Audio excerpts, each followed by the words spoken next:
నాన్నగారు, మంచి ఫ్లాట్ ఏదైనా తీసుకుంటే బెటర్ ఏమో అనుకుంటున్నాను. కొంచెం మీ ఒపీనియన్ కూడా చెప్పండి నాన్న. మంచిదే కదా బాబు, నీ ఆలోచన నాకు చాలా ఆనందంగా అనిపించింది. మంచి ఫ్లాట్స్ ఎక్కడైనా చూసావా, ఇంకా చూడాలా? మీరు ఫ్రీగా ఉంటే అలా వెళ్ళి ఒక్కసారి చూద్దాం నాన్న. ఏదైనా మంచిది కుదిరితే తీసుకుందాం. పదబాబు, ఇంకెందుకు లేటు? మంచి పనిని ఎప్పుడూ లేట్ చేయకూడదు. బాబు, ఇదేదో బాగున్నట్టుంది. అన్నీ 5 ఫ్లోర్స్ ఉంటే ఇది 4 ఫ్లోర్స్ ఉన్నాయి.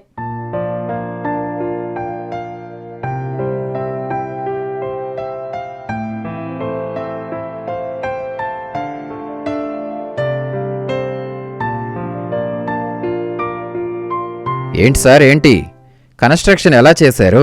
ఏ మెటీరియల్ వాడారు? అసలు కాస్ట్ ఎంత? రండి సార్ చెప్తాను. సార్, కన్స్ట్రక్షన్ మొత్తం అల్ట్రాటెక్ సిమెంట్, టైల్స్ కూడా సిమెంట్ ఇసుకతో కాకుండా ఎపాక్సీతో అతికించాం. ఈ స్లాబ్ ఎత్తు చూసారా, 11 అడుగులు. స్లాబ్ చూసుకుంటే ఎక్కడా లేని విధంగా 6 ఇంచెస్ వేసాం. అది కూడా డబుల్ మ్యాట్ స్లాబ్ వేసి పైనుండి హీట్ కిందకి దిక్కుండా సిరామిక్ టైల్స్తో క్లోజ్ చేసాం. బాత్రూమ్, బాల్కనీ, కారిడార్లో సీలింగ్ కూడా చేసాం. ఇక ద్వారబంధాలు, కిటికీలు అంటారా, 7.5 అడుగుల ఎత్తు. అవునండి, వెంటిలేషన్కి ఎలాంటి ఇబ్బంది ఉండకుండా ఇలా చేసాం.